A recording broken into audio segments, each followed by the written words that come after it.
নমস্কাৰ বন্ধুসকল mister T চেনেলটোলৈ আপোনালোক সকলোকে স্বাগতম জনাইছোঁ। বন্ধুসকল আপোনালোকে শুনিবলৈ পাইছেনে অসম আৰক্ষীৰ সঞ্চালক প্ৰধান জি.পি. সিং ডাঙৰীয়াক আৰু অধিক সৰব হোৱা দেখিবলৈ পোৱা গৈছে। সংবাদ মাধ্যমত যিসকল লোকে কাম কৰি আছে সেই সংবাদ মাধ্যমত কাম কৰা লোকসকলৰ প্ৰতি অধিক সৰব হোৱা দেখিবলৈ পোৱা গৈছে অসম আৰক্ষীৰ সঞ্চালক প্ৰধান জি.পি. সিং ডাঙৰীয়াক।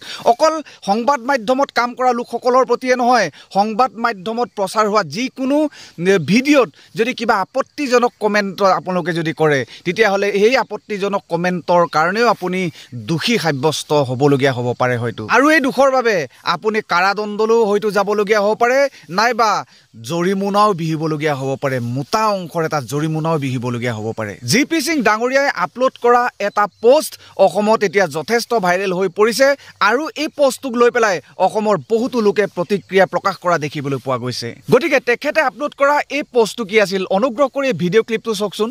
সোশ্যাল মিডিয়াৰ লিখনিৰ ওপৰত এতিয়া তীক্ষ্ণ দৃষ্টি ৰাখিব অসম আৰক্ষীয়ে। আপোনাৰ এটা কমেণ্টটো হ'ব পাৰে আৰক্ষীৰ ৰোষৰ কাৰণ, আৰক্ষীৰ ৰোষত পৰিব পাৰে আপোনাৰ এটা কমেণ্টৰ জৰিয়তেও। সোশ্যাল মিডিয়া যোগে এতিয়া সতৰ্কবাণী প্ৰদান কৰিছে আৰক্ষী সঞ্চালক প্ৰধান জি.পি. সিঙে। নিষিদ্ধ ঘোষিত সংগঠন সম্পৰ্কে লিখোতে সাৱধান হ'বলৈ সকিয়নি আগবঢ়াইছে জি.পি. সিঙে। আৰু নিষিদ্ধ সংগঠনত যোগদানৰ ইচ্ছা প্ৰকাশ কৰিলেও সন্মুখীন হ'ব লাগিব আইনী মেৰপেচৰ। ভিডিঅ' ক্লিপটো চাই পেলাই আপোনালোকে নিশ্চয়কৈ গম পাইছে যে তেখেতে আপলোড কৰা সেই পোষ্টটোত আচলতে কি আছিল। তৎক্ষণাৎ বহুতো লোকে প্ৰতিক্ৰিয়া প্ৰকাশ কৰা দেখিবলৈ পোৱা গ'ল।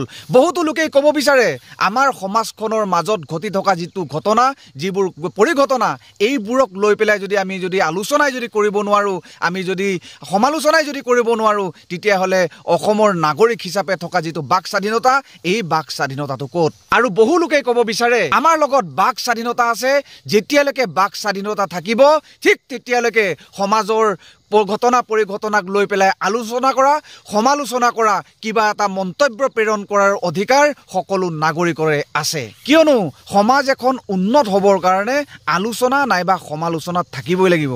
আলোচনা সমালোচনাৰ বাহিৰে সমাজ এখন কেতিয়াও উন্নত হ'ব নোৱাৰে, অসম্ভৱ। অসম আৰক্ষী যথেষ্ট কঠোৰ হৈ পৰিছে, নাইবা অসম আৰক্ষী যথেষ্ট সৰব হৈ উঠিছে, এইটো আমাৰ কাৰণে যথেষ্ট ভাল লগা এটা খবৰ বুলি ক'ব লাগিব। কিয়নো অসম আৰক্ষীয়ে হৈ গ'ল আমাৰ অসমৰ জনসাধাৰণৰ ৰক্ষক, নাইবা ৰক্ষণাবেক্ষণৰ দায়িত্বত থকা একোটা দূত বুলি মই কৈছোঁ। গতিকে তেওঁলোকৰ এই সৰবতাক নাইবা এই কঠোৰতাক আমি আদৰণি জনাইছোঁ, নাইবা সহযোগিতা আগবঢ়াইছোঁ। কিন্তু বন্ধুসকল, অসম আৰক্ষী যিমানেই কঠোৰৰ পৰা অধিক কঠোৰ হৈ পৰিছে, সিমানো কলংকিত হোৱাও দেখিবলৈ পোৱা গৈছে।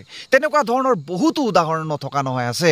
এতিয়া চাওক, কালি এটা খবৰ পাইছোঁ, অচিচাৰ কোঠাৰ ভিতৰত বোলে এগৰাকী যুৱতীক উদ্ধাৰ কৰা হৈছে। আৰক্ষীসকলক কলংকিত কৰিছে। আজি 6-7 মাহমানৰ আগতে জোনমণি ৰাভাক হত্যা কৰা লোকসকলৰ ভিতৰত আৰক্ষীসকলো জড়িত আছে বুলি সন্দেহ কৰা হৈছে। গতিকে আৰক্ষীসকলক কলংকিত কৰিছে। তেনেকুৱা ধৰণৰ বহুতো ঘটনা উদাহৰণ হিচাপে নথকা নহয় আছে।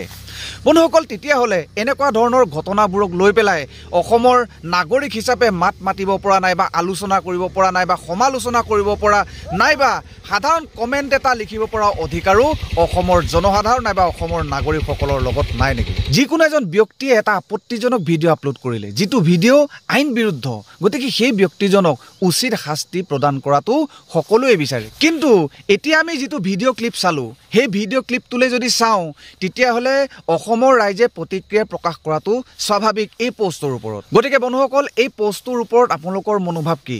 অনুগ্ৰহ কৰি নিজৰ মনোভাৱখিনি কমেণ্ট বক্সত প্ৰেৰণ কৰিব বুলি আশা কৰিলোঁ। ধন্যবাদ। জয় আই অসম।